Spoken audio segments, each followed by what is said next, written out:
Bonjour à tous, nous nous retrouvons aujourd'hui pour un live dans le cadre de notre 3e édition des live métiers. Nous discutons aujourd'hui avec Rita, qui est donc entrepreneur en parentalité et carrière. Bonjour Rita, enchantée. Enchantée. Bonjour à tous les participants. Aujourd'hui, l'idée, c'est vraiment d'échanger donc sur le métier de Rita. Donc, n'hésitez pas à poser toutes vos questions dans le chat. Le chat est fait pour ça. Rita, pour commencer, si ça te convient, je vais te laisser te présenter et nous parler de ton parcours. Comment en es-tu arrivée là aujourd'hui? Ok, alors donc je suis Rita, je suis entrepreneur en parentalité et carrière et plus particulièrement coach professionnel. J'ai fondé mon entreprise en 2023 pour accompagner les futures et jeunes mamans à la reprise professionnelle post-congé maternité et parental. Et dès 2024, j'accompagnerai également les entreprises pour accompagner leurs équipes RH et managers et leurs salariés parents pour vivre plus sereinement cette période de transition.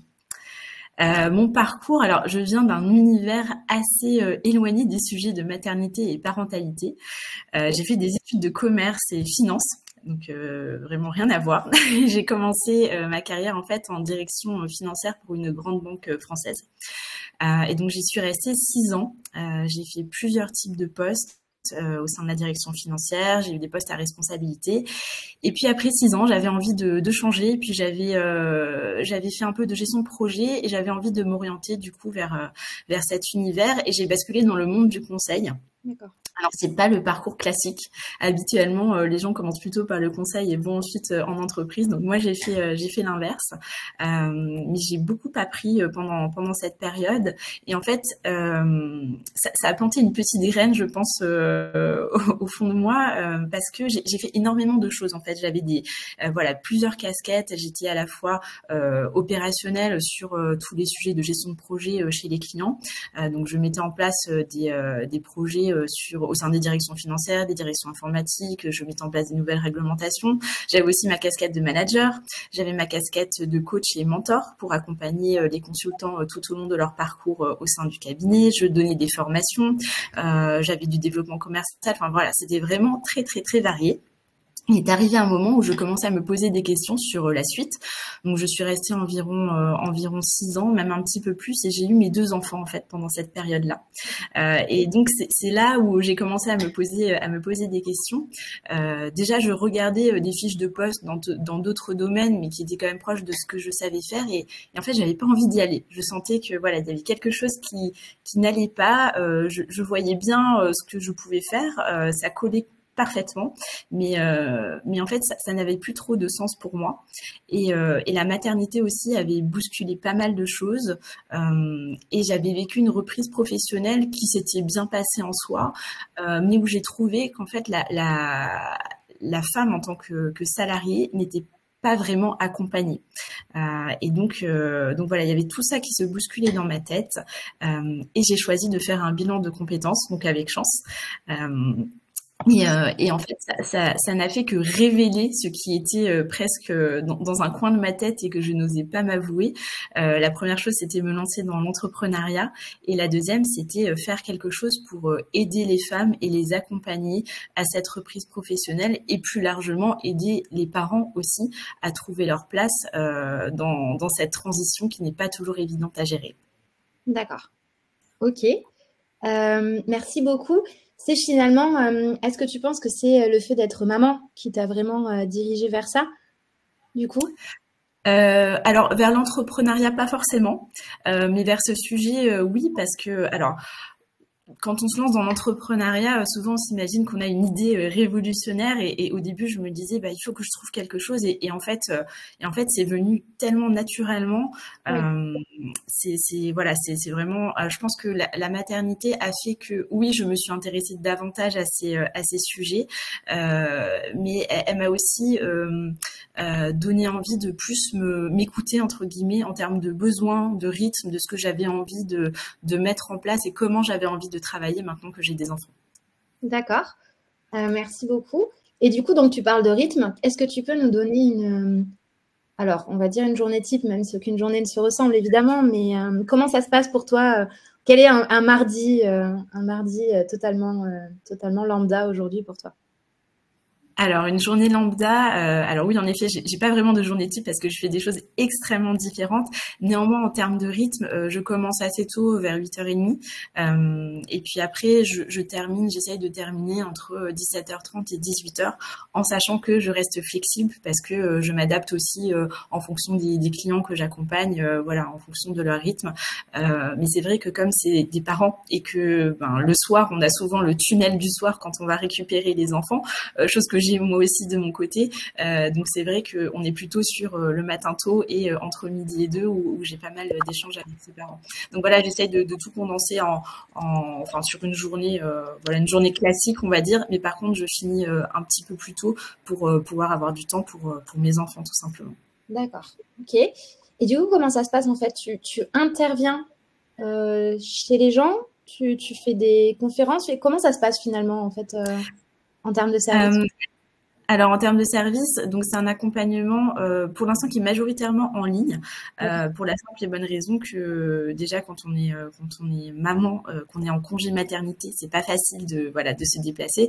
Et puis moi j'avais pas forcément envie d'aller chez les gens, je trouvais ça un petit peu bizarre. Donc voilà, c'est plutôt à distance. Il y a certains rendez-vous qui se font aussi à l'extérieur, mais voilà, on est sur quasiment, enfin on va dire 80% d'échanges en ligne. Et donc c'est des coachings individuels.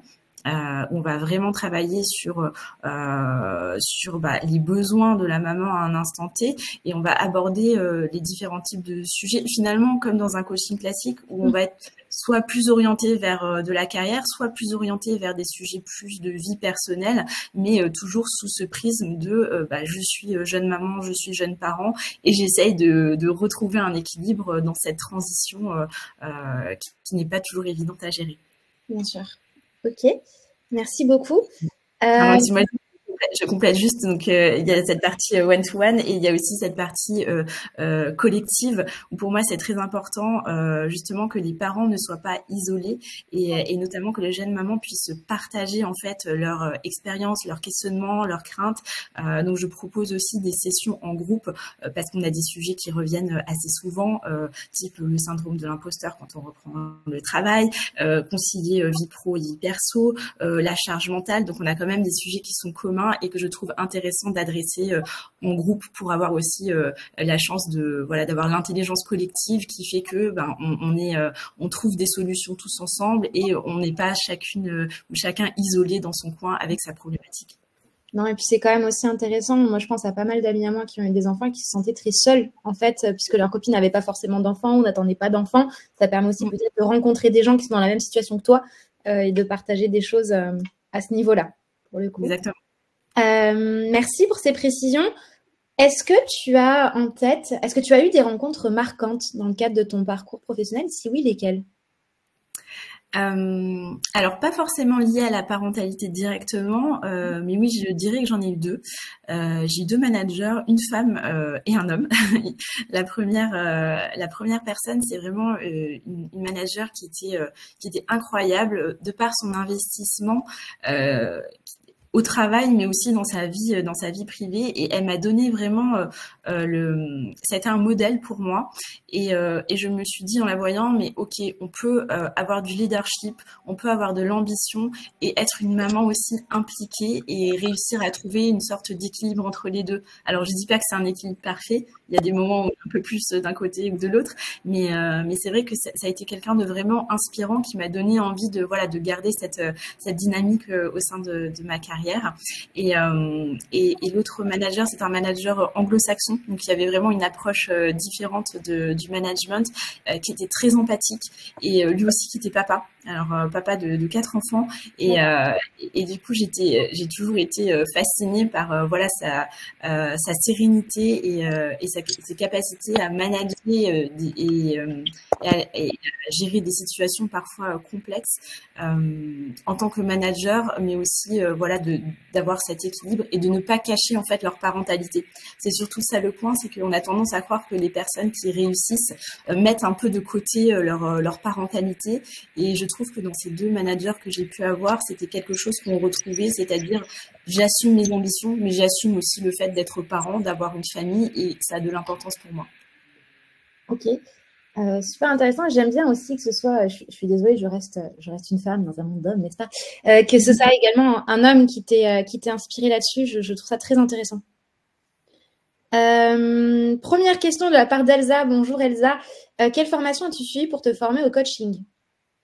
Alors, j'ai suivi la formation de Link Up Coaching, qui est une formation de coaching professionnel et qui est certifiée RNPC. Je sais que ça fait débat en ce moment parce que certains organismes ont perdu leur certification, mais voilà, c'est aussi pour ça que j'ai choisi cet organisme, c'est que c'était l'un des seuls à l'avoir gardé. Okay. Je sais qu'il y en a d'autres qui sont aussi très bien, mais voilà, je m'étais renseignée aussi, j'avais participé à des live chance pour avoir des feedbacks et j'avais choisi cette école aussi pour des questions de sérieux et de rythme. Alors, et je me permets de compléter, puisque c'est une question qu'on a très régulièrement sur le recrutement de nos coachs, notamment chez Chance, qui sont tous en freelance. Nous, par exemple, on demande une certification depuis minimum 2 ans pour être coach chez Chance. Donc, la certification, c'est important, il ne faut pas l'oublier. Bonjour Delphine. Delphine a une question qui est: comment commercialises-tu tes prestations et à quel tarif? Alors, je les commercialise... Enfin, je sais pas trop quelle est la question exacte, mais pour l'instant, plus tes services finalement. Quel est le montant de ton service de coaching, enfin d'une séance de coaching par exemple avec toi? Alors, le montant d'une séance de coaching, ça varie en fonction de si c'est une entreprise, si c'est un particulier. On va dire que quand on est à la séance, on est aux alentours des 100-150 € en moyenne. Après, je propose aussi des prestations qui sont plus en forfait.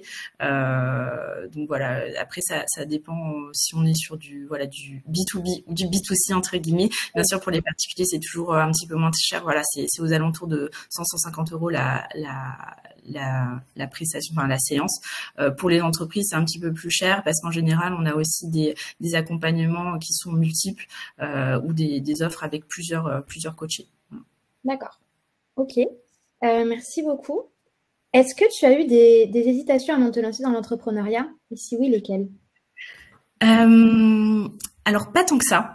Un peu une petite appréhension quand même parce que, comment dire, j'avais jamais fait ça. Donc, c'était tout nouveau pour moi. Et donc, du coup, c'était plus la peur de se lancer, de me dire, OK, je me prends au sérieux, j'y vais. Mais c'est passé assez vite, en fait, parce que je me suis dit, en fait, je tente. Voilà, j'avais envie de tenter, donc j'y vais. Et puis, si jamais ça marche pas, c'est pas grave. En fait, je pourrais toujours me retourner, trouver autre chose, retourner dans le conseil, retourner dans du salariat. Donc, j'ai mis toutes les chances de mon côté pour réussir, en tout cas, cette expérience. Ok. Finalement, le fait j'y vais, mais j'ai peur, mais j'y vais quand même, quoi. Voilà, c'est ça. Okay. Trop bien. D'un point de vue plus, on va dire, conseil, qu'est-ce que tu conseillerais à quelqu'un qui veut se lancer dans l'entrepreneuriat? Déjà, de bien s'entourer. Voilà, moi je me suis beaucoup renseignée. Il y a beaucoup de ressources gratuites, type avec BPI par exemple, qui organise pas mal de choses. Pôle emploi aussi peut aider dans la création d'entreprises. Il y a des choses qui sont faites au niveau de la région. Donc c'est vraiment de se renseigner, de prendre un maximum d'informations déjà pour pas se lancer comme ça et avoir structuré dès le départ quelque chose. Bien s'entourer aussi et pas forcément écouter son entourage proche. Alors, j'ai quand même eu la chance personnellement d'être assez soutenue, mais néanmoins, les proches, mais ça part toujours d'une bonne intention. Hein. On va vous dire attention, est-ce que c'est pas risqué? Est-ce que tu as bien réfléchi? Par rapport à du salariat, ça peut être plus compliqué. Voilà. Donc vraiment de commencer à en parler quand vous êtes sûr de vouloir vous lancer, parce que voilà, ça peut en freiner certains. Et puis en fait, l'autre, je dirais, c'est un conseil plus mindset de se dire il faut y aller, on tente et puis c'est pas grave. Et puis si ça marche pas, finalement ça nous aidera à rebondir et à faire autre chose et ce sera toujours quelque chose qu'on aura appris. Moi en quelques mois, j'ai appris énormément de choses et sur moi et sur tout ce que je pouvais faire en tant qu'entrepreneur. Et quoi qu'il arrive par la suite, je sais que c'est une expérience de dingue et ultra enrichissante. Ok, merci beaucoup. Alors, nous avons des questions de Victoire, qui a plein de questions. Merci, Victoire. Alors, premièrement, quel a été ton plan d'action pour lancer ta boîte? Est-ce que tu as quitté ton entreprise précédente ou est-ce que tu as suivi une formation après? Comment ça s'est passé finalement? Alors, moi, j'ai choisi de quitter ma boîte. Voilà, j'ai eu la chance d'avoir une rupture conventionnelle, mais à ce moment-là, j'avais pas encore prévu de me lancer tout de suite, ou j'envisageais peut-être un déménagement. Donc voilà, ça s'est fait comme ça. Donc j'ai eu la chance d'avoir une rupture conventionnelle. Et ensuite, j'ai suivi ma formation. Je sais qu'il y a des personnes qui suivent leur formation en même temps que voilà, en étant en poste. Donc c'est possible aussi. C'est juste que c'est très prenant. Voilà, selon l'organisme de formation que vous prenez, c'est quand même un engagement. C'est 9 mois de formation. C'est des choses, c'est des coachings à faire. C'est des révisions. Donc on retourne vraiment à l'école, hein, entre guillemets. Donc voilà, il faut prendre en compte le fait de devoir y consacrer quand même du temps si vous prenez une formation sérieuse en tout cas. Ok, merci beaucoup. Et du coup, deuxième question de Victoire, quelles sont les compétences que tu as développées pour te lancer? Alors les compétences plus en coaching, je dirais. C'était quelque chose que j'avais été amenée à faire dans mes précédents jobs et notamment avec une partie management, etc. Mais bon, le coaching à proprement parler, c'est un vrai métier. Donc même si aujourd'hui la profession n'est pas réglementée, et je sais que certains peuvent s'improviser coach, mais voilà, si on veut faire les choses sérieusement, on a quand même un humain en face de nous. Donc c'est important pour moi de se former. Ensuite, les autres compétences. Je me suis pas forcément formée pour, mais c'est vrai qu'il faut quand même être à l'aise avec la communication, que ce soit sur les réseaux sociaux ou sur la partie communication, voilà, en direct, la partie commerciale, parce que pour développer son entreprise, forcément, il y a une partie commerciale qui est assez forte. Donc voilà, si on n'est pas forcément très à l'aise là-dessus, il y a peut-être des compétences à acquérir sur ce plan-là. Ok. Et donc justement, Léa demande par quels moyens tu communiques. Est-ce que tu as créé un site internet? Où est-ce que tu trouves tes clients finalement? Alors, je n'ai pas encore de site internet, mais c'est en cours parce que notamment pour la partie entreprise, ça me semble important quand même d'avoir voilà une vitrine entre guillemets qui est avec mes prestations. Donc pour l'instant, je communique principalement sur Instagram et sur LinkedIn récemment. Voilà, mais c'est surtout sur Instagram pour l'instant où je trouve mes clients. Bah du coup sur Instagram, sur Facebook, enfin voilà sur les réseaux sociaux. Ça peut être aussi dans mon réseau élargi avec le bouche à oreille. Et puis via les entreprises, c'est aussi par rapport à mon réseau professionnel tout simplement. Ok, merci beaucoup. Aujourd'hui, justement, est-ce que ton réseau t'a quand même aidé à... Tu disais tout à l'heure, et peut-être éviter d'en parler à votre entourage avant de se lancer. Est-ce que toi, quand même, ton réseau a pu aider pour trouver une formation, pour te lancer, pour t'encourager? Ou est-ce que tu t'es vraiment débrouillée toute seule en te disant, bon, là, j'y vais, comme on disait tout à l'heure, j'y vais, j'ai peur, mais j'y vais quand même. Et ensuite, je leur dirai, et ensuite, je verrai comment ça se passe. C'est un entre-deux. Ma formation, je l'ai trouvée toute seule entre guillemets. C'était pendant mon parcours chance et je me suis renseignée. J'ai pu demander à droite à gauche, mais plus à des professionnels que j'ai contactés, pas forcément à mon entourage qui ne vient pas forcément de cet univers en plus, donc ça leur parlait pas forcément. Après, sur le fait de me lancer, j'ai quand même échangé sur mon idée pour voir déjà s'il y avait de l'intérêt par rapport à ce que je proposais, parce que c'est vrai que tant qu'une idée elle est dans notre tête et qu'on la partage pas, finalement il se passe pas grand chose, elle est pas encore réelle. Donc le fait d'échanger avec mon entourage a fait que oui, j'ai pu jauger de l'intérêt qu'il pouvait y avoir par rapport à mon offre et aussi voir si j'étais complètement à côté de la plaque ou pas. Après, je pense que je me serais quand même lancée parce que j'étais convaincue de mon idée. Ça aurait peut-être été plus difficile, mais en tout cas voilà, je l'aurais fait. Et autre point, j'ai quand même beaucoup de mamans autour de moi. Et donc, avant de me lancer aussi, je les ai beaucoup questionnées. Donc elles ont joué le rôle de mes clientes potentielles, entre guillemets, pour voir qu'est-ce qui aurait pu les aider. Si elles aussi, elles avaient vécu la même chose. Et il y a quelque chose qui est très intéressant, c'est que je me suis rendu compte que parfois, quand on échange même avec nos amis proches, il y a des choses qu'on ne dit pas. Des choses qu'on ne dit pas, la manière dont on peut vivre sa maternité. Il y a quand même une sorte de filtre social. Et finalement, quand on gratte un peu et qu'on échange sur le vécu des personnes, on se rend compte qu'en fait, c'est pas facile. Et j'ai découvert beaucoup plus de choses sur mon entourage, en tout cas, dans le cadre de la création de mon entreprise, que finalement, quand on est en société, dans un resto, quand on partage un moment ensemble. Donc, ça a été assez révélateur, en fait, de la manière dont fonctionne notre société, et ça m'a confortée dans le fait de créer aussi une communauté. Voilà, parce que je pense que c'est parfois plus facile d'échanger avec des gens qu'on connaît moins, qu'on ne connaît pas, que de se livrer à des gens extrêmement proches par moment. Ok, trop bien. C'est super intéressant en fait sur le côté filtre social, ou ce que tu dis, sur le fait que tu te rends compte qu'en fait, bah, tu as plein de potes mamans, mais finalement, bah, on partage pas forcément toujours les mêmes trucs avec un coach ou un psy, qu'avec nos potes. Donc, c'est hyper intéressant, je trouve. Et c'est marrant parce que du coup, on arrive à suivre les questions, donc c'est magnifique. Victoire demande quel est le profil de femme qui te sollicite, s'il y a un profil. Alors, je sais pas s'il y a un profil type, en tout cas déjà maman, et qui, alors moi mon credo c'est plutôt de se dire, j'accompagne les femmes qui attachent autant d'importance à leur travail qu'à leur rôle de mère, voilà. Et donc sous ce prisme-là, il peut y avoir des femmes qui vont avoir des sujets plus orientés rôle de maman, vie privée, et d'autres qui vont avoir plus des sujets de carrière. J'ai du mal à séparer les deux parce que pour moi, il n'y a pas la vie pro et la vie perso. Oui, il y a des sujets qui sont plus d'un côté ou de l'autre, mais ça s'entremêle et forcément, il va y avoir des jeux d'influence entre les deux. Mais en tout cas, voilà, c'est des femmes qui ont plutôt, je dirais, 30-35 ans, qui travaillent voilà depuis un certain temps et qui sont jeunes mamans. En général, c'est le premier enfant. Voilà. D'accord. Ok. Merci beaucoup. Et du coup, Delphine te demande quelle est la part de particulier, la part d'entreprise dans ton chiffre d'affaires. Alors, honnêtement, j'ai pas encore assez de recul pour pour répondre à cette question.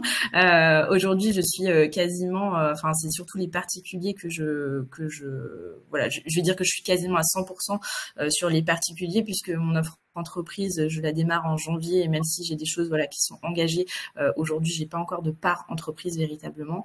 Après, qu'est-ce que ce sera pour l'année prochaine, je ne sais pas. À vrai dire, voilà. Ça tombe très bien, on fera un petit point dans un an, tu reviendras faire avec nous. Je pourrais te faire un feedback à ce moment-là. Toute ton expérience. Donc, c'est parfait.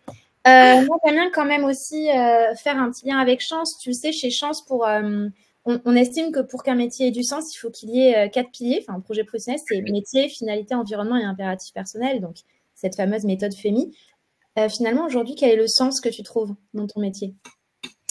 Le sens que j'y trouve, déjà quand j'ai fait Chance, alors j'avais déjà annoncé la couleur. Enfin, dans mon profil, il y avait un élément qui était ressorti, c'était que j'avais envie d'aider les femmes déjà, et aussi d'accompagner les personnes pour augmenter leur potentiel, voilà, les aider à évoluer. Et c'est quelque chose que je retrouve dans mon métier aujourd'hui, et notamment avec le coaching.